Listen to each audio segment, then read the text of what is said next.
So we have today these two professionals working around the topic of designing transition and sustainable change with design. Terry and Idil, you have gone through an interesting paths to this point where you are now. Could you tell us more about how did you end up doing your research on this topic?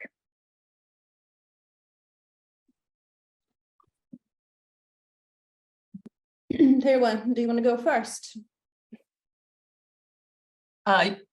You want me to go first or you go first? You go ahead, sure. Oh, okay. Hi, everyone. Really pleased to be here. Emmy, thank you for the introduction. I suppose I got here because I've been on the planet for a really long time. I started out designing within a very deep specialty, which in my case was communication and information design, and I ended up running an international design firm called Meta Design.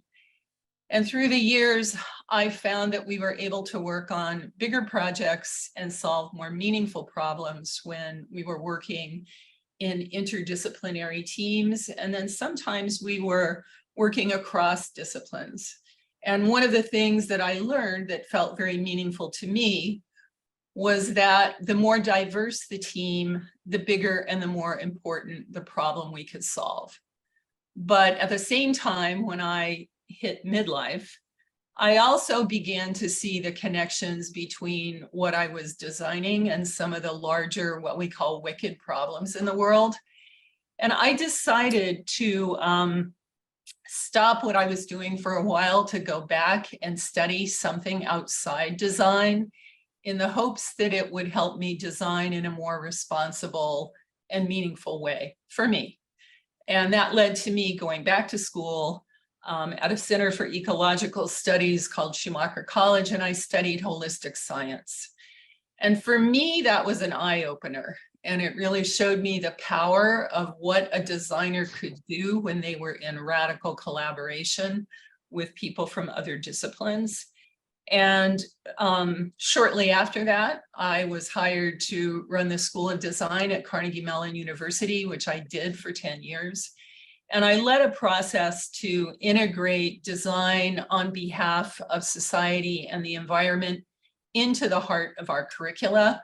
And then along with my colleagues, Gideon Kossoff and Cameron Tonkinwise, we began to develop something called transition design. And today we have a doctoral program in transition design. And Idil has been a long time collaborator with us in our program and a good friend. So I'll pass it over to you, Idil.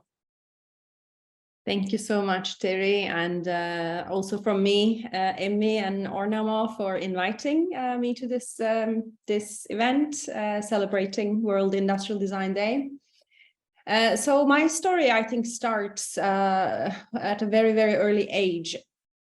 I grew up in the library of United Nations branch of my birth country, because my mom was a librarian in the UN there. So I was very sensitized, particularly compared to my generation, to environmental and social issues growing up. But then the world did not really click in that sense until I started doing my master's in industrial design.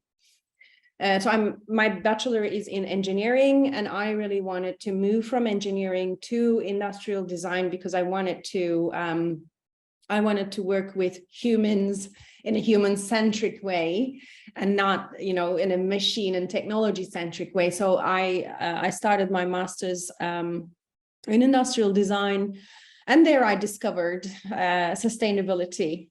And immediately it essentially, aligned with my life purpose of doing good in the world that I carried in me from a very early age.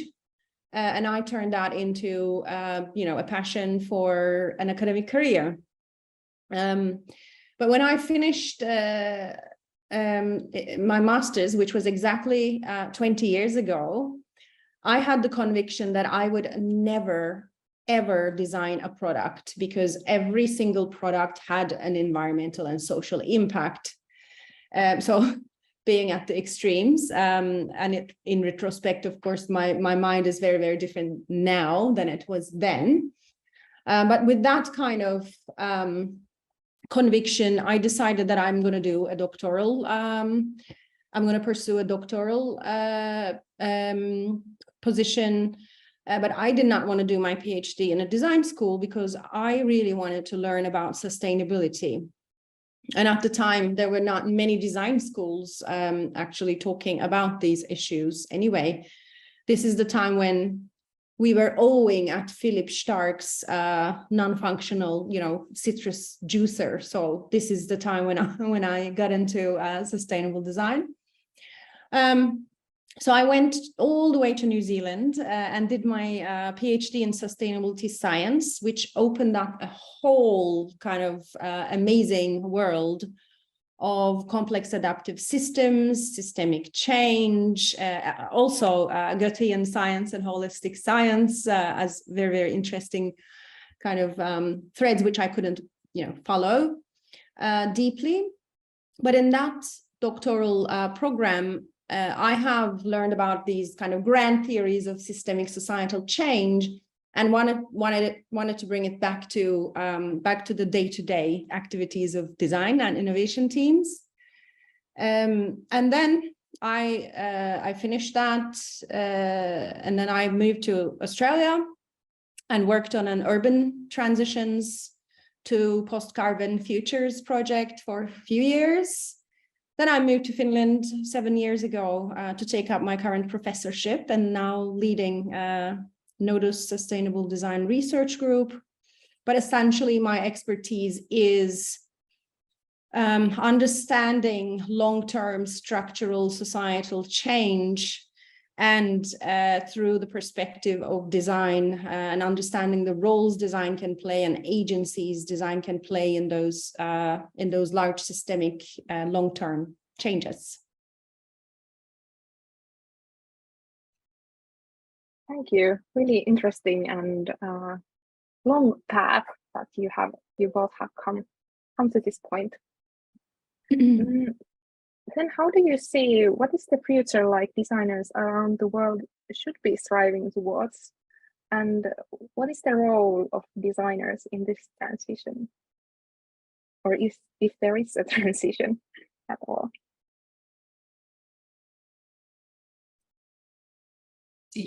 Shall I go first this time, Terry? Yeah, sure, go ahead. Well, there is a transition. There are multiple transitions happening, unfolding. I actually increasingly more prefer to use the word transformation because transition kind of is very closely linked to a particular scholarship about societal change. But I'm using theories from a much broader area. And also arguably transformations are more radical and more kind of, deeper into the value systems and worldviews of society than the current transition discourse and practices is focusing on.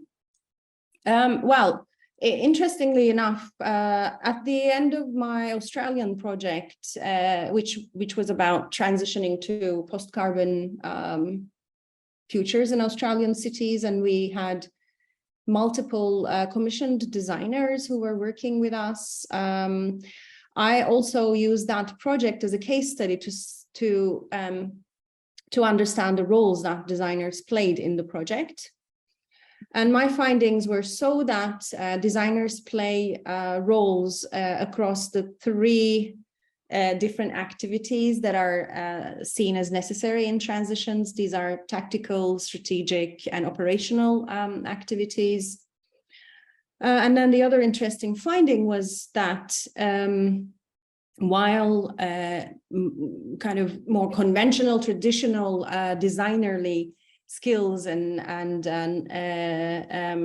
knowledges are very relevant, also there was this kind of emerging set of skills that were used and brought onto the table by designers in the project. which of course has implications on both practice and education, and then the question of how do we link hard design skills with soft design skills that are both relevant for these systemic processes. Okay, that was great, Idil.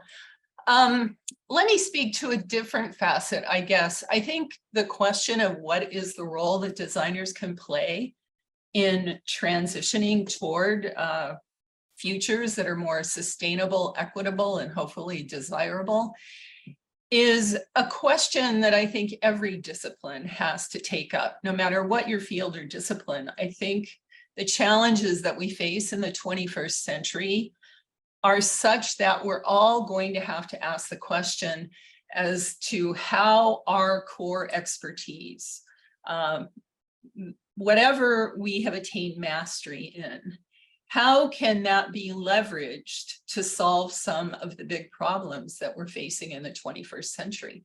I'm sitting here in Pittsburgh, Pennsylvania right now, and I literally cannot see across the street because all the smoke from the Canadian wildfires is moving through this region of ours. But this kind of issue is gonna be present in our lives, particularly those of you from younger generations. So I think that we're all going to have to figure out how to connect what we do very specifically, what we love to do, with these bigger problems. And I think that can only happen through radical collaboration. It doesn't mean that we have to completely change what we do, but I do think it means that we have to have a greater awareness of at what level of scale we're working at any given point in time. And even if you're very deep down into the core of your discipline, you know, you are designing a product, I think the challenge is to expand our awareness and understand how whatever we're doing connects to a bigger problem, whether we're helping solve it or exacerbate it. But I also think it means that the solutions we're designing in the present not only need to be informed by the short-term urgent problem we're trying to solve, but it also needs to be informed by the future. And that means, I think, one of the key aspects of designing for transitions, or as Idil prefers to say, transformation, is envisioning long-term futures that are more equitable and sustainable, and understanding how what we're designing in the present is actually a step toward these collectively specified futures. So we're not waiting for this future to happen to us, but we're actively working to envision and design toward preferred futures. And I think that that calls for radical collaboration that not only must happen between people from different fields and disciplines, but we must be working in radical collaboration with the stakeholder groups that are connected to and affected by whatever problem we're working to solve. And I also think it's going to challenge not only designers, but every discipline to work towards reconceiving our socioeconomic paradigms. I mean, right now, those of us that are designing have been completely embedded in a for-profit consumer-based marketplace. And that needs to fundamentally change, whether it's circular economy, whether it's a people, planet, and profit paradigm. But until that changes, I think it's going to be very difficult for designers to begin to connect what they do with these bigger problems. So we must also transform the systems that we're already in from within. Obviously a big topic, but those are some of the things that spring to mind.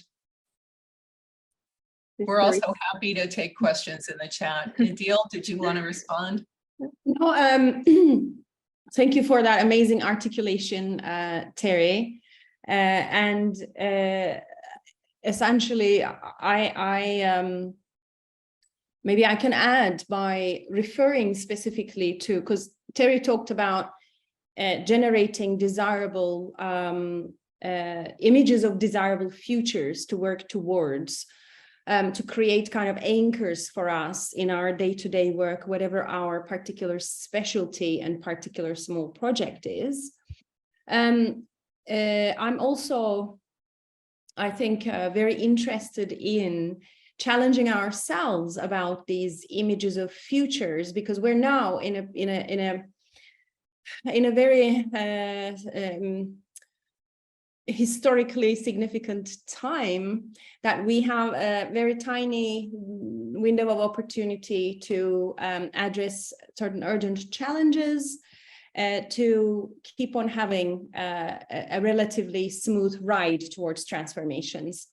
So in that sense, what we imagine is possible and desirable is quite important, but also what we imagine as not probable, not possible, or impossible are things that I think we need to tune towards and attune to, and ask ourselves, why am I making that assumption that this future is actually not feasible, not possible, in order to create, pathways that are also radically different towards what we can imagine from the moment that we are in.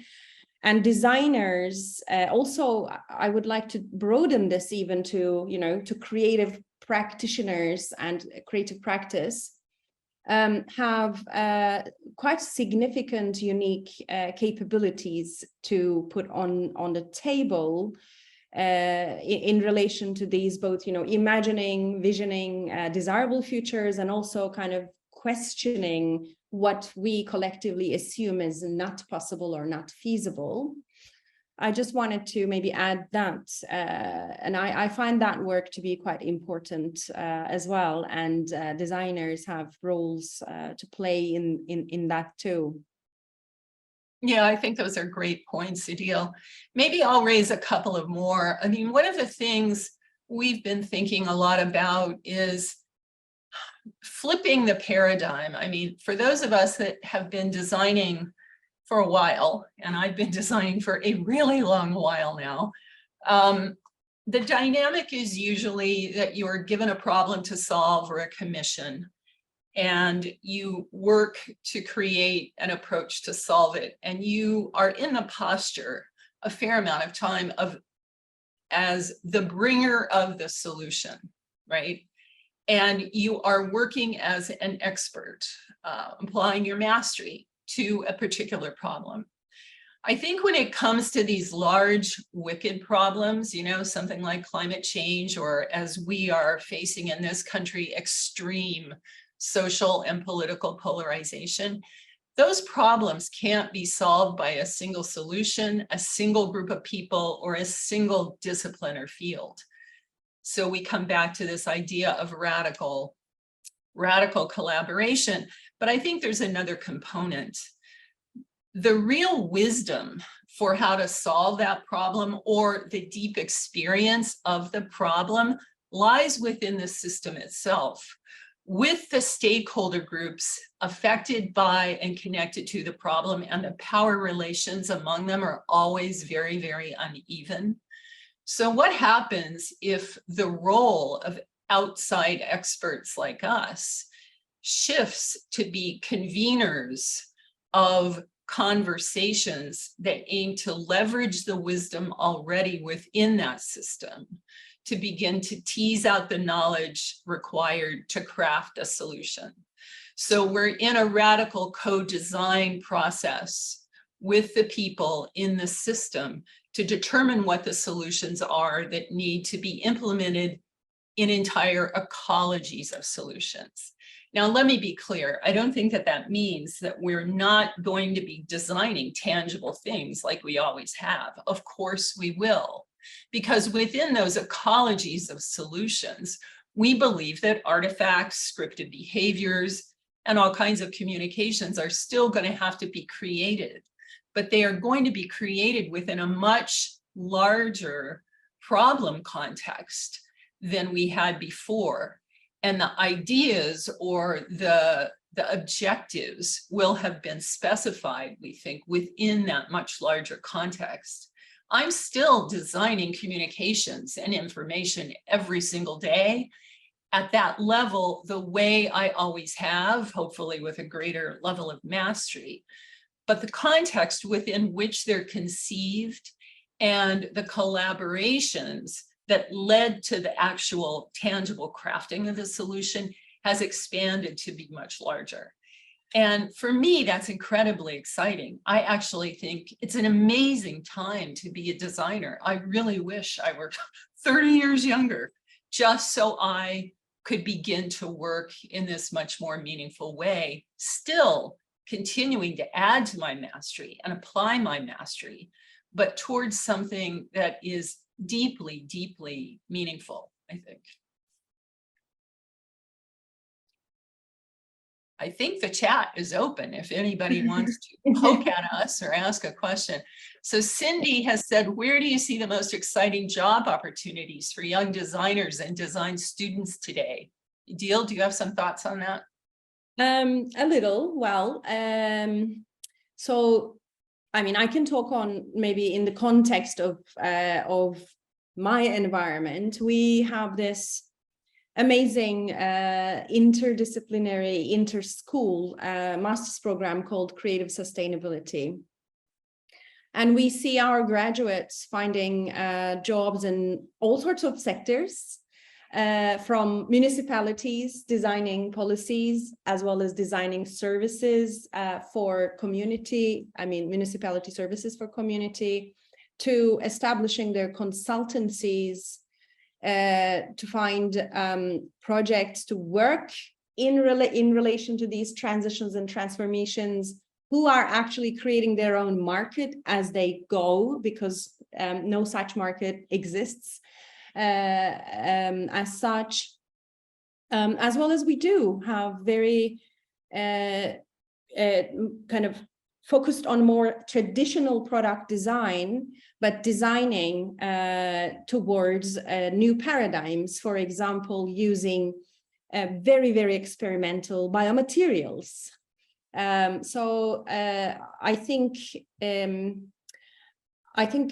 opportunities are abound, but also admittedly from this master's program, I think our graduates more inclined towards system change related roles such as policy design or business strategy related work, but still a number of them develop very tangible traditional product designs, but thinking about, okay, what are the changing paradigms, or what new paradigms should be generated. So of course, moving away from a very extractivist material paradigm to a paradigm that's hopefully regenerative, requires rethinking how we produce materials entirely.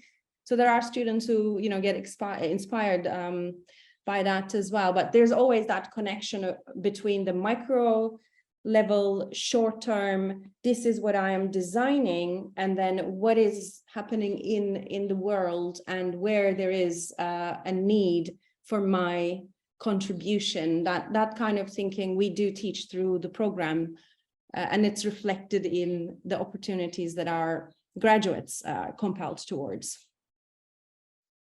I will say it's a great time to be a designer. There are so many more diverse opportunities available to us in the 21st century than there were in 1973 when I started designing. We were all stuck in our little disciplinary boxes.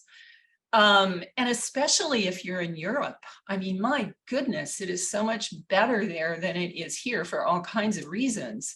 But policy and design has become a hugely exciting new area. There are more nonprofits, governments, especially in the EU, are waking up to so many of these big, wicked problems, and there are absolutely places for designers in there.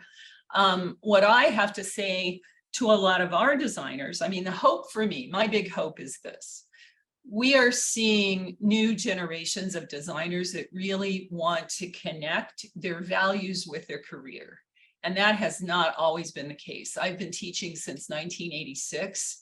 And in the last, I would say 15 years, students are insisting on integrating those two things together. And that is a huge leverage point for positive change in the world. When you insist that your career have meaning that is bigger than you are. And I think you can do that today. In the United States, many of our students are hampered by student debt. So they have to go out and they have to get a decent paying job right away to pay off their student loans. But to them, I say this, there is another huge leverage point for change in being the Trojan horses of the 21st century. Our large corporations, our large institutions must be transformed, and that transformation has to come from within. So we need people who are interested in positive systems level change, who are interested in conceiving proactively better futures, to go into these organizations and begin to transform them one conversation at a time. And to get them, one of the biggest leverage points for change, I think, is encouraging everyone to think in longer horizons of time, to get us weaned off these, short time frames that insist upon ever expanding profit margins at the expense of people and planet. Now, we do this in our personal lives. We invest in the future. Anybody who's raised a kid is putting money aside. They're imagining the long-term future. They are foregoing short-term, all kinds of things because of the long-term investment they want to make in the future. So we do it individually, but we don't do it collectively. So I think we designers need to get much more adept at seeding these conversations for change within the traditional mainstream companies that we're part of. And we can practice this every day in the conversations we have with our clients, in the conversations we have with the managers above us. And if you start doing that when you're in your 20s, I'm telling you, by the time you are middle-aged, when I had my crisis, you're going to be incredibly good at having those conversations for change, so that then the artifacts or the materials or the scripted interactions you're actually designing as an expert designer will be that much more meaningful. Anna says, if someone is just starting this rethinking journey or connecting again to it, what would be a good thing to do? Many are doing this, but many are now catching up and hopping on, maybe also outside universities. Personally, this year, I spent time writing my futures vision as it came out and was shocked at how negative it was. So I'm actively working on changing it to activity-based image. Idil, do you want to respond to that? Well, I do see two parts there. So maybe I'll respond to the first part. So indeed, I'm seeing in my environment practicing designers who are interested in making such a move. Well, I guess the first thing is to find your people and learn. And there are actually very nice communities of practices in Finland that relate to the topics that we are talking about. So I'm not going to name any of them. I'm happy to also, communicate offline via email about what is out there. So meeting with others, I think, is the very, very first important step to do, because there are communities of practice, and these come in different names, but they're essentially designers, practicing designers who are asking these questions to themselves and who are trying to connect with one another, learn from one another. And also, of course, this is in practice also about you know, creating a market for this kind of work, because as I said, as well as the, you know, some organizations already are buying this kind of work. There is not, it's really difficult to do on a, for example, design agency or a consultancy basis. So these markets are being created by practicing designers themselves. So I would suggest, you know, I think anyone who is interested in making these changes, first of all, not maybe, you know, radically trying to change everything overnight, but screening, doing a really good horizon screening and identifying who, you know, who are the kind of leading change agents doing work that's very interesting for you, and meeting with those people, and continuing from there. You know, it might require relearning certain skills and knowledges. It might also require learning new things, but these communities of practices are essentially doing exactly that. They're communities for generating the knowledge that is necessary for making design practice more impactful. And also, of course, these communities of practices create myriad opportunities for the kind of collaborations that are that Terry has been talking about, because they're also frequented not only by practicing designers, but by people from different expertise backgrounds who see design as an integrating agent in facilitating, you know, societal change. So I hope this answers your question a little bit. Yeah, again, let me build on that. A couple of things spring to mind as Idil was talking, and it's this: we ourselves are living through transitional times, and we're seeing large collective events unfold. And many of them, of course, are negative. We all just lived through a pandemic. There will probably be another one in my relatively brief lifetime now. And we're also seeing the effects of climate change. I'm sitting here right now and I cannot leave my house today. We are getting emails that say, don't leave your house, the air is too bad. Now that is going to become a norm. But what transition studies, the people that are looking at these historical transitions tell us, that is when these large collective events begin to disrupt the status quo, when they begin to disrupt business as usual, it always opens up opportunities for small innovations that might have been hanging around for a long time to finally get traction and begin to transform things. So for those of you that do want to integrate your values or your desire to be working on behalf of society and the environment with your everyday job, these large events are going to open up more and more opportunities like that. Because when the feedback shorten, right, when everybody in Pittsburgh can't go outside today, that is a big wake-up call.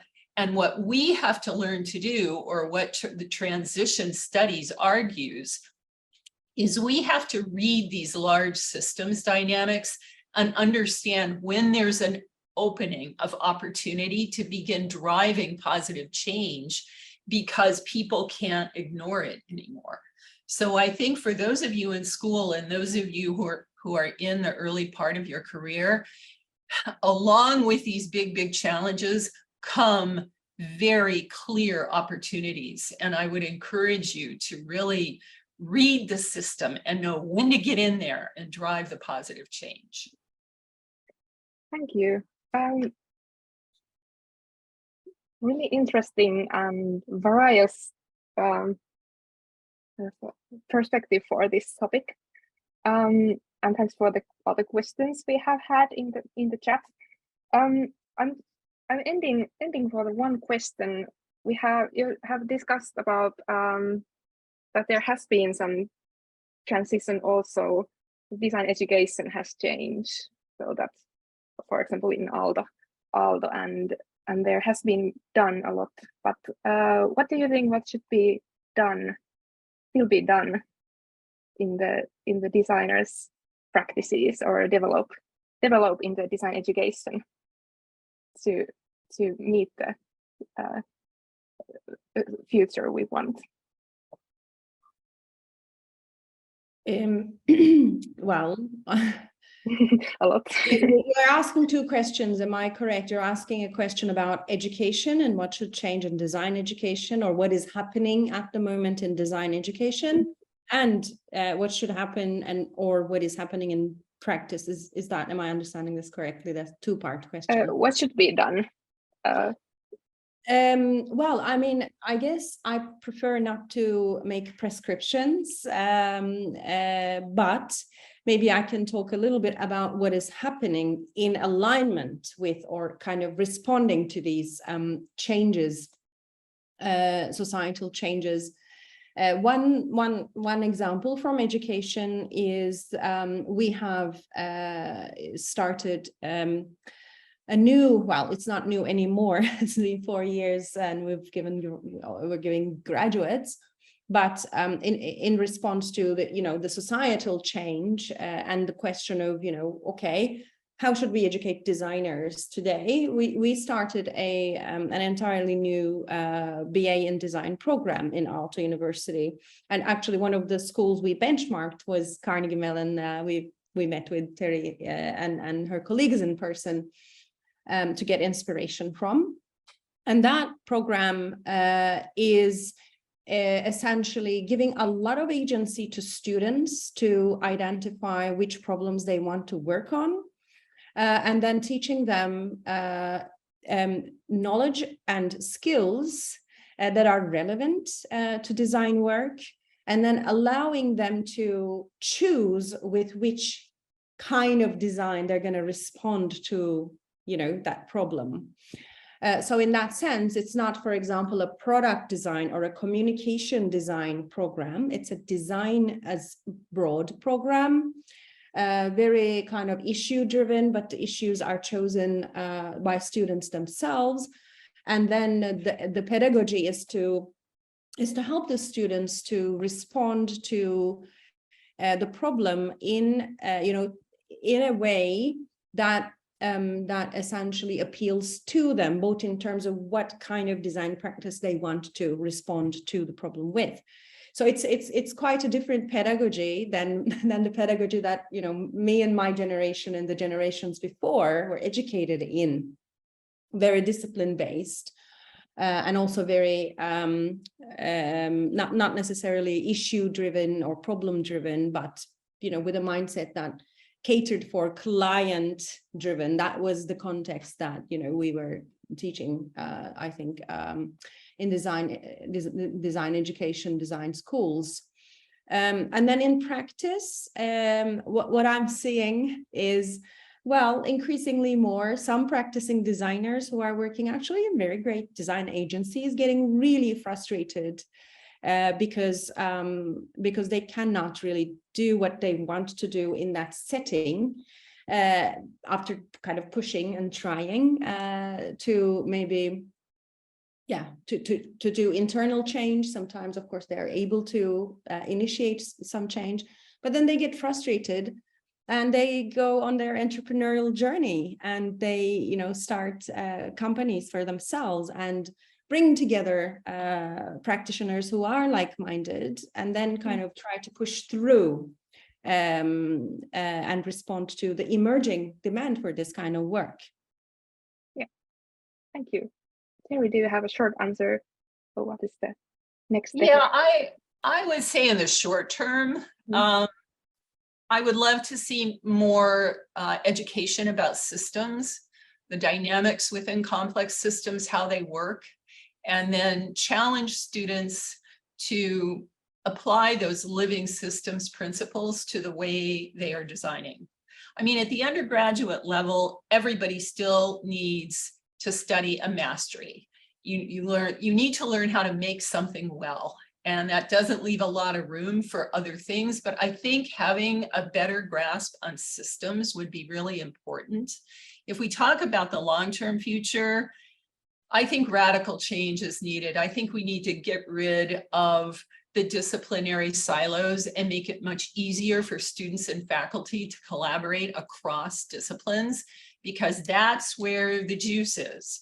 In ecosystem, it's the boundary areas between different kinds of ecologies where new forms of behavior, new kinds of things happen. And we need to encourage that. I was saying to Idil a couple of days ago, I wish people could do team-based PhDs where you would actually see doctoral research happening among people from different disciplines. So whatever we can do to transform the educational paradigm to make transdisciplinary collaboration the norm so that that can happen when we go out into the profession, I think that would be positive.